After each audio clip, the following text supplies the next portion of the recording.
Hello everyone, welcome to my YouTube channel. तो अगर आप लोग सीपेट के लिए तैयारी कर रहे हैं तो आप चाहो तो हमारा टेलीग्राम ग्रुप को ज्वाइन कर सकते हैं। लिंक आपको वीडियो के नीचे डिस्क्रिप्शन में मिल जाएगा। वहाँ पे आप लोगों को सीपेट के related latest information time to time मिल जाएगा, तो इसलिए ग्रुप को एक बार जरूर चेक कीजिए। और साथ में जो लोग बॉटनी के लिए या फिर जूलॉजी के लिए सीपेट के लिए एग्जाम को अपियर होने जा रहे हैं, तो मैं बता दूं, आप लोगों को वहाँ पे डेली क्विजेस मिल जाएगा। साथ में हमारे चैनल के प्लेलिस्ट में आप लोगों को ढेर सारे एमसीक्यू वीडियो मिल जाएंगे, जो कि उड़ीसा की यूनिवर्सिटी के क्वेश्चन पेपर से आए हैं, एंट्रेंस क्वेश्चन, और वो सॉल्व पेपर आप लोग एक बार जरूर चेक कीजिएगा वो सारे वीडियो को। तो देखिए, आज इस वीडियो में हम डिस्कस करेंगे, जो लोग भी प्रिपरेशन कर रहे हैं सीपेट के लिए, जो कोई भी सब्जेक्ट के लिए भी वो प्रिपेयर कर रहे हैं, तो वो अपने सब्जेक्ट के लिए, अपने एंट्रेंस सब्जेक्ट के लिए किस तरह 60+ स्कोर कर पाएं, उस हिसाब से मैंने ये एक प्लानिंग और एक स्ट्रेटेजिक वीडियो बनाया हूँ। तो मैं चाहूँगा आप लोग ये पूरा वीडियो को अच्छे से और केयरफुली देखो। आप लोगों का आई होप पूरा क्लियर हो जाएगा, और एक मैं ये एश्योर करना चाहूँगा, आप लोगों को डेफिनेटली कुछ ना कुछ आपके स्कोर में इंप्रूवमेंट जरूर देखने को मिलेगा। इसलिए आप लोग पूरा पेशेंटली ये वीडियो को देखो।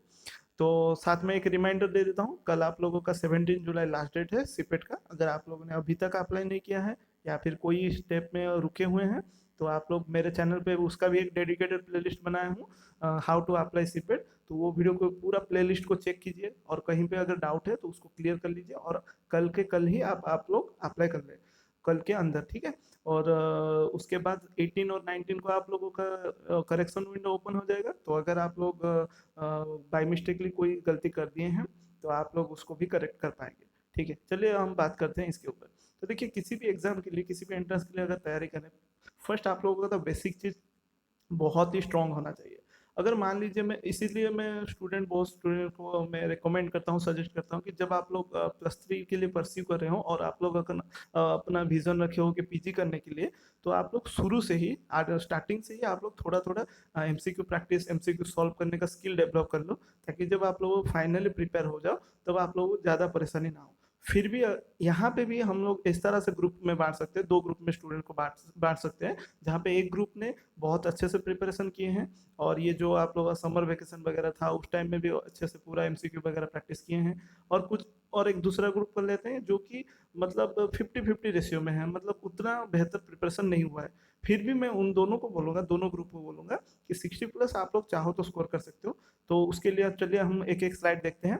तो देखिए, पहला चीज़ आप लोगों को ध्यान में ये रखना है, आप लोगों का सीपेट का नो नेगेटिव मार्किंग, कोई भी प्रकार का, किसी भी प्रकार का आप लोगों का नेगेटिव मार्किंग नहीं है। यानी कि ये तो श्योर है, हो गया, आप लोगों का 70 क्वेश्चन आएगा और 70 आप लोग अटेम्प्ट करोगे, इसमें तो कोई दो राय नहीं है। लेकिन यहाँ पे ये बात है कि आप लोग मतलब जो नहीं आता है उसको भी क्या कर लोगे, उसको भी मतलब इस तरह से रैंडमली आंसर करके आ जाओगे और उसका भी मार्क मिल गया, नहीं, वो तो कभी नहीं होगा। लेकिन उस केस में आप क्या कर सकते हो कि आप लोग, मतलब अगर बेसिक फंडामेंटल आप लोगों का क्लियर है, या अगर आप लोगों का 50-50 चांस है, मतलब मान लीजिए आप लोगों का A B C D, 4 option में से आप लोगों का बी और सी ऑप्शन में से बहुत ही स्ट्रॉन्ग चांस लग रहा है कि दोनों में से कोई एक होगा, और ए तो बिल्कुल नहीं होगा, डी तो बिल्कुल भी नहीं होगा, बी और सी दोनों में से कोई ना कोई एक ऑप्शन जरूर होगा। उस केस में आप लोग रिस्क लेके, रिस्क तो क्या नहीं बोल सकते, मतलब उस केस में आप लोग दोनों में से कोई एक चूज करके आएंगे, और जिसमें आप लोगों का मतलब स्ट्रॉन्ग चांस लग रहा है, उसी को ही आप लोग अटेम्प्ट करके आना, ताकि आप लोगों को लगे, बाद में लगे कि हाँ ठीक है, ये मुझे स्ट्रांगली लग रहा था और ये भी आंसर। तो ज्यादातर केसेस में यही होता है, जो हमारा 2 ऑप्शन में से 50-50 जो चांसेस रहता है, 2 ऑप्शन में से जो ज्यादा स्ट्रांगली हमें लगता है वो ज्यादातर ठीक सही हो जाता है, ठीक है। तो इसलिए नो नेगेटिव मार्किंग, मतलब आप लोगों को तो सब कुछ करना है। हालांकि कोई भी एंट्रेंस हो या फिर कोई भी एग्जाम के लिए, पढ़ाई तो बहुत ही जरूरी है, बेसिक फंडामेंटल तो बहुत ही क्लियर होना जरूरी है। और इस बार तो थोड़ा आप लोगों का 2020 में तो खैर आप लोगों का शुरू हुआ था सीपेट के लिए, लेकिन 2021 में थोड़ा सा डिफिकल्टी लेवल बढ़ा है, मैं जितना भी क्वेश्चन को एनालिसिस किया हूँ। तो खैर कोई दिक्कत नहीं है, आप लोग अपने हिसाब से पूरा रेडी होइए। तो उसके बाद देखिए, नेक्स्ट आप लोगों को और क्या करना है, एनालाइज करना है प्रीवियस ईयर क्वेश्चन को। तो आप लोगों का सीपेट शुरू हुआ था 2020, और लास्ट ईयर 2021, 2 साल का ही हुआ है। तो आप लोगों को क्या करना है, पहले तो बहुत ही अच्छे से सीपेट 2020 का क्वेश्चन पेपर लेना है, और 2021 का। अगर आप लोग बॉटनी एंड जूलॉजी के लिए तैयारी करें, तो मैंने 2020 का कंप्लीट कर लिया है, और 2020 का ये 1-2 दिन में मैं अपलोड कर दूंगा, उसका भी हो जाएगा। तो मैंने उसमें बहुत ही इजी वे में एक्सप्लेन किया है। लेकिन आप लोगों को क्या करना है, जो भी सीपेट का 2020 पेपर है और 2021 का पेपर है, उसको पहले तो पूरा रीड करना है अच्छे से, और जानना है पहले चीज़ कि उसका क्वेश्चन का डिफिकल्टी लेवल क्या है। मतलब कितना हार्ड आ रहा है, कितना इजी आ रहा है, कितना मॉडरेट आ रहा है, उसको पहले जानना है। और उसके जो क्वेश्चन के आसपास के जितने क्वेश्चन है ना, मतलब जितने भी क्वेश्चन आते हैं उसी के आसपास के जो एरियाज हैं उसको भी थोड़ा स्ट्रांगली पढ़ लेना है। और मैं दोनों का बोल रहा हूँ, 2020 और 2021, अभी जितना दिन आपके पास है आप उतना इजीली कर पाएंगे। ठीक है। और ये जो टाइम पीरियड आपके पास जितना बचा है ना, उसमें तो आप लोग पूरा मतलब सारा का सारा तो नहीं पढ़ सकते। आप सिर्फ इतना कर सकते हैं, जितना हो सके एमसीक्यू प्रैक्टिस कर सकते हैं, और जितना हो सके ये जो प्रीवियस ईयर क्वेश्चन है उसको आप लोगों को एनालिसिस करना है। क्योंकि देखिए क्वेश्चन रिपीट तो हो जाता है बाई चांस, लेकिन उसी के आसपास में, क्वेश्चन के आसपास के एरियाज के ही क्वेश्चन आता है। क्योंकि देखिए सीपेट का तो कोई स्पेसिफिक सिलेबस नहीं है, आपको डायरेक्टली बोल दिया गया है कि जो आप लोगों का +3 का सीबीसीएस सिस्टम का सिलेबस था और जी पेपर का सिलेबस था उसी में से आएगा। ये आप लोगों को क्लियरली मालूम है। तो आपको इस तरह क्या करना है, पहले तो आप लोग एनालिसिस करने के लिए प्रीवियस ईयर क्वेश्चन ले जाइए और उसका पढ़िए, उसको रीड कीजिए स्टार्टिंग शुरू से लेके एंड तक, और देखिए क्वेश्चन का डिफिकल्टी लेवल क्या है। उस एक बार डिफिकल्टी लेवल आ गया, उसके बाद जितने भी क्वेश्चन है उसी के आसपास के जितने एरियाज हैं उसको भी बहुत स्ट्रांगली आप लोग पढ़ लीजिए। क्योंकि जो क्वेश्चन बनाते हैं उसी के आसपास के क्वेश्चन को ही वो टेकअप करते हैं। तो उस हिसाब से आप लोगों का एनालिसिस के हिसाब से भी बहुत सारे क्वेश्चन इस बार जो 2022 में होने वाला है उसमें भी आपको देखने के मिल जाएंगे। ठीक है। उसके बाद नेक्स्ट में आप लोग क्या करना है, आप लोगों को एक बेसिक के ऊपर बहुत ही अच्छा सा स्ट्रॉन्ग बिल्डअप होना चाहिए। तो अभी अगर मान लीजिए आप लोगों का बेसिक क्लियर नहीं है, तो एक काम आप कर सकते हैं, आप लोगों के पास जो भी +2 बुक्स हो गए, ठीक है, मैं बेसिक के लिए बोल रहा हूँ, जिनके पास अभी टाइम नहीं है, हालांकि अभी टाइम भी नहीं है सीपेट के लिए, तो आप ये कर सकते हैं, जो बेसिक के लिए आप लोगों का आप लोगों के पास +2 बुक है, वो चाहे कल्याणी का हो चाहे रस्तों की जो भी बुक है, वो सभी बुक का कुछ कुछ जो इम्पोर्टेंट हाईलाइट, जो अभी आपने प्रीवियस ईयर क्वेश्चन से आप लोगों ने जो मार्किंग किया था ये पोर्शन से आ रहा है, तो वो सारे पोर्शन को आपको क्या करना है, बुक में से पूरा अच्छे से लर्न कर लेना है। ताकि आप लोगों को अभी जितना टाइम बचा है, मैं उस हिसाब से बोल रहा हूँ, अभी आपके पास मिनिमम 15 डेज से भी कम टाइम बचा है, तो आप लोगों को सारे टॉपिक को पूरा स्ट्रांगली पढ़ लेना है। ठीक है। जितने भी आपने 2020 और 2021 का क्वेश्चन देखें उस सारे एरिया को फर्स्ट मार्किंग कर लीजिए, आपका बीएससी बुक या फिर +2 बुक। देखिए क्वेश्चन लेवल तो आएगा थोड़ा सा हार्ड, थोड़ा सा मैं जो देखा हूँ 2021 का थोड़ा सा हार्ड आया है 2020 के मुकाबले। तो उस हिसाब से आप लोगों को पहले वो चीज़ें मार्किंग कर देना है +2 बुक में। एक बार मार्किंग कर लिए उसके बाद उस सारे टॉपिक को थोड़ा थोड़ा उसको पूरा स्ट्रांगली बिल्डअप कर लीजिए, ताकि आप लोगों का बेसिक स्ट्रांग हो जाए। ठीक है। उसी उसी टॉपिक को, क्योंकि अभी आपके पास ज़्यादा टाइम भी नहीं बचा है।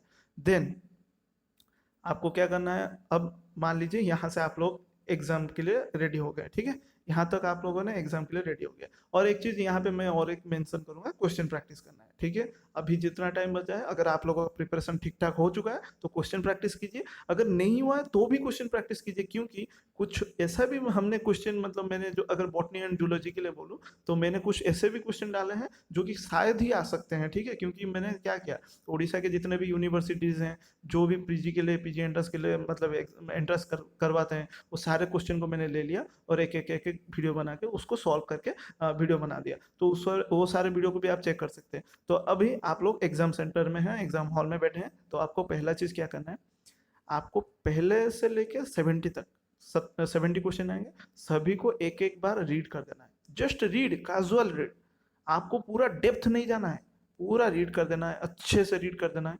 रीड करने के लिए 15 मिनट ले लीजिए, 20 मिनट ले लीजिए। आप लोगों का एग्जाम जो 1.5 घंटा, 15 मिनट एनफ हो जाता है। सिर्फ ओवरलुक जैसा करना है, आप लोगों का पूरा पैराग्राफ जैसा क्वेश्चन नहीं आएगा, एक एक लाइन, दो दो लाइन और मैक्सिमम 3 लाइन का क्वेश्चन आएगा। उसको एक बार रीड कर लिए। एक बार पहला चीज ये करने के बाद आप लोगों को खुद ही से मालूम चल जाएगा कितने सारे क्वेश्चन मैं अटेम्प्ट कर सकता हूँ, इजी कितने सारे हैं। उस जितने भी सारे इजी हैं वो पूरे इजी क्वेश्चन को पहले आप लोगों को कर देना है। ठीक है। इजी क्वेश्चन आप लोगों को एक बार कर दिए, उसके बाद थोड़ा मॉडरेट क्वेश्चन को आप लोग को लेना है, उसको आंसर करना है, और जो हार्ड क्वेश्चन है उसको लास्ट में रखना है। लेकिन ये चीज़ आप लोग हमेशा याद रखिए, जो इजी क्वेश्चन है उसको पहले कीजिएगा, किसी भी हाल में उसको कभी भी मत छोड़िए। और ये भी ध्यान रखिए, जब आप लोग मार्किंग वगैरह कर रहे हैं तो हमेशा आप लोग क्वेश्चन एक सॉल्व किए उसको मार्क किए, एक दूसरा किए उसको मार्क किए। ठीक है। आपको पेंडिंग कुछ नहीं रखना है, पेंडिंग रखेंगे तो हड़बड़ी में गड़बड़ी हो जाएगा लास्ट टाइम में। इसीलिए शुरुआत में ही आप लोगों को जो भी इजी क्वेश्चन लगे वो सारे क्वेश्चन को एकदम से करते जाना है, करते इजी फर्स्ट। ठीक है। किसी भी हाल में इजी को नेग्लेक्ट मत कीजिएगा, पहले इजी को करते चलिएगा, और जो मॉडरेट है छोड़ दीजिएगा, मतलब मॉडरेट हार्ड वगैरह को छोड़ दीजिए, कोई दिक्कत नहीं है, उसके लिए बाद में टाइम होगा। इजी को पहले खत्म कर दीजिए, पहले 20 मिनट्स 30 मिनट्स में कंप्लीट हो जाएगा, इजी क्वेश्चन सारे कंप्लीट हो जाएंगे। उसके बाद मॉडरेट थोड़ा टाइम लेंगे और हार्ड के लिए ज़्यादा टाइम लगेगा। ठीक है, अभी आप लोगों का जो भी मैं कॉन्सेप्ट के ऊपर बता रहा था, आप जब भी कॉन्सेप्ट पढ़ रहे हैं, ज़्यादा अभी आपके पास टाइम भी नहीं है कि आप पूरा डेप्थ में जाएंगे, ज़्यादा डेप्थ नहीं जा पाएंगे। आप लोगों को ऊपर ऊपर से जितने मैंने जो कहा PYQ जो भी है प्रीवियस ईयर क्वेश्चन, उसके एरियाज टॉपिक को पढ़ लेना है बस। और अभी आप लोगों को MCQ प्रैक्टिस करना है, अगर आप लोगों का प्रिपरेशन मतलब फ्रैजाइल प्रिपरेशन हुआ है, ज़्यादा स्ट्रॉन्ग प्रिपरेशन नहीं हुआ है। ठीक है, और जिन लोगों का स्ट्रॉन्ग प्रिपरेशन हुआ है वो अभी रिवीजन कीजिए, क्वेश्चन प्रैक्टिस कीजिए, और कुछ भी नहीं। ठीक है, उसके बाद do not stick to a particular question. अगर मान लीजिए कहीं पे आप लोगों को शुरुआती फेज में ही, जब आप एग्जाम कर रहे हो, अटेम्प्ट कर रहे हो, आप लोगों को कोई पर्टिकुलर क्वेश्चन के ऊपर आप अटक गए, तो आपको वहां पे वही चीज में ही समझ आना है, कहीं पे भी अटकना नहीं है, आपको आगे बढ़ना है। नहीं आया उसको रख दीजिए, बाद में करेंगे, लेकिन जो मुझे आ रहा है पहले उसको पहले मैं करूंगा, वो चीज ध्यान में रखिए। उसके बाद आप लोगों इजी एक बार कंप्लीट हो जाएगा, फटाफट इजी इजी क्वेश्चन को कंप्लीट करने के लिए आपको मैक्सिमम 20 मिनट्स लगेगा, 20 मिनट्स। ठीक है, एक बार हो गया वो सारे क्वेश्चन, उसके बाद आप लोगों को मॉडरेट की ओर जाना है, मीडियम क्वेश्चन की ओर। ठीक है, उसको करने के बाद हार्ड की ओर जाना है। हार्ड में थोड़ा क्या होता है, टाइम टेकिंग होता है, और यहाँ पे भी आप लोगों का बेनिफिट ये है, नेगेटिव तो नहीं है, तो आप रिस्क लेकर आराम से कर सकते हैं। लेकिन यहाँ पे आप लोगों का मेन चीज़ यही यही रहेगा कि आप कितना स्ट्रांगली पढ़ें, चीज़ों को क्लियर हुए। ठीक है, अगर आप लोगों का क्लियर नहीं है, या फिर लगभग यही कुछ 1-2 महीना में आप लोग पढ़े हैं, अगर ऐसा मान के चला, तो अभी आपके पास एक ही चॉइस है, अभी जितना भी दिन बचा है, जितना हो सके क्वेश्चन प्रैक्टिस कीजिए। हमारे चैनल पे आप लोगों को ढेर सारे मिल जाएंगे MCQ, सबको सबको एक एक बार देख लीजिए। ठीक है, शायद ये माइंड में छप जाए, तो एटलीस्ट एक दो चार दो भी क्वेश्चन जो भी रिपीट हो जाए उसको तो आप कर पाएंगे ना। उसके बाद रीड +2 बुक थॉरोली, ये मैं बोल चुका हूँ आप लोगों को। फंडामेंटल अभी जितना टाइम बचा है, 15 दिन से भी कम टाइम बचा है, तो आप लोगों को +2 बुक थोरोली पढ़ लेना है।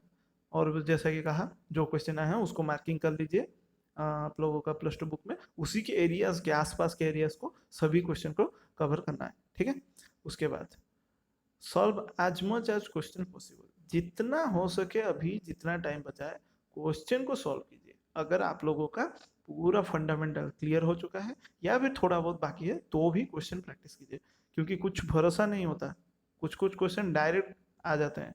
इसीलिए जितना हो सके क्वेश्चन प्रैक्टिस कीजिए, क्वेश्चन प्रैक्टिस में कंजूसिन मत कीजिए या फिर कॉम्प्रोमाइज किसी भी प्रकार का मत कीजिए। आप लोगों को ढेर सारा क्वेश्चन प्रैक्टिस करना है, और ये एंट्रेंस लेवल के क्वेश्चन प्रैक्टिस करना है। ठीक है, आप मेरे से कीजिए या फिर बाहर यूनिवर्सिटी के भी कोई भी यूनिवर्सिटी के क्वेश्चन पेपर को सॉल्व कीजिए, लेकिन कीजिए।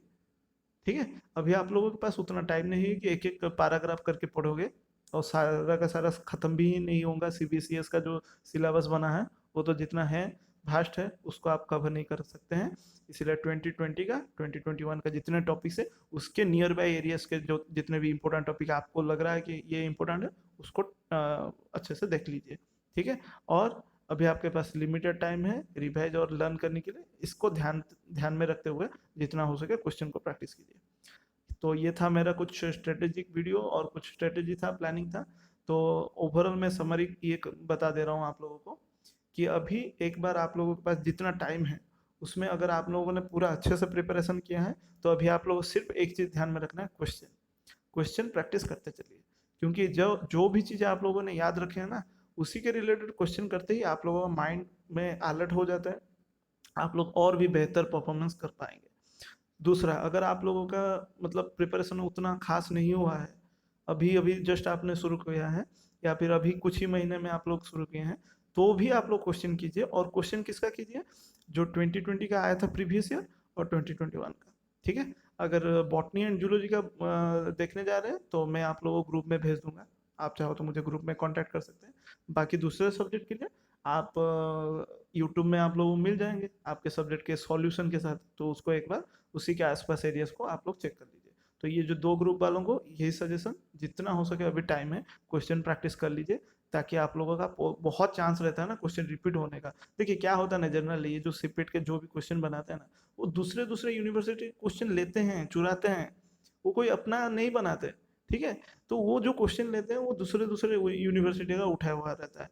संबलपुर का आप लोगों को मिल जाएगा, रघुवंशा का यूनिवर्सिटी, उत्कल यूनिवर्सिटी का। तो इस बार तो Sambalpur university entrance exam conduct हो रहा है ना, तो वो दूसरा दूसरा यूनिवर्सिटी का क्वेश्चन लेंगे, ठीक है। इसीलिए जितना हो सके क्वेश्चन प्रैक्टिस कीजिए, आप लोगों का बहुत मतलब इम्प्रूव हो जाएगा। और नेगेटिव मार्किंग नहीं है, मतलब आप लोगों को सभी क्वेश्चन को अटेम्प्ट करके आना है, किसी को भी अनअटेम्प्टेड नहीं रखना है, सभी के सभी क्वेश्चन को पूरा करके आना है। और ज़्यादातर चांस रहता है जहाँ पे आप लोगों का 50-50 वाले ऑप्शन में होता है ना, ए और बी में से कोई एक होगा, उसमें तो आप लोग डेफिनेटली करके आना, ठीक है। तो ये था आप लोगों के लिए कुछ मेरे हिसाब से जो मैंने प्लानिंग वीडियो बनाया था। किसी भी चीज़ को करने के लिए आप लोगों को तो मेहनत तो ज़रूरी है, बिना मेहनत का तो कुछ भी नहीं होगा। और कंपटीशन ईयर टू ईयर बढ़ रहा है, तो उस हिसाब से आप लोग ये चीज़ माइंड में रखते हुए मतलब प्रिपरेशन कीजिए कि कंपटीशन बहुत हाई है और मुझे सिर्फ एक ही सीट चाहिए, ठीक है, एक ही पीजी सीट चाहिए। उस हिसाब से आप लोग अपना तैयारी कीजिए। Thanks for watching this video. अगर कोई सजेशन वगैरह या फिर कोई क्वेश्चन वगैरह पूछना चाहते हैं तो कमेंट सेक्शन में ज़रूर पूछिएगा। और वीडियो पसंद आया तो लाइक शेयर सब्सक्राइब जरूर कीजिएगा। जो अपने दोस्त हैं सीपेट के लिए तैयारी करें, उनको ये वीडियो जरूर शेयर कीजिएगा। सो मिलते हैं नेक्स्ट वीडियो में। और याद रहे आप लोगों का कल 17 जुलाई आप लोगों का लास्ट डेट है सीपेट अप्लाई का। तो अगर किए नहीं है अभी के अभी कर लीजिए जितना जल्दी, क्योंकि 18-19 को आप लोगों का करेक्शन, इसके बाद और कुछ भी आप लोगों का एक्सटेंशन नहीं होगा डेट। और बाकी बॉटनी एंड जूलॉजी के लिए यही कहूँगा, आप लोग जाइए चैनल में, आप लोगों को मिल जाएगा। और ये 2-4 दिन में भी मैं बाकी जो 2021 का बचा है जूलॉजी का उसको कंप्लीट कर लूँगा, और आजकल के अंदर अंदर बॉटनी का भी हो जाएगा, ठीक है। So thanks for watching this video.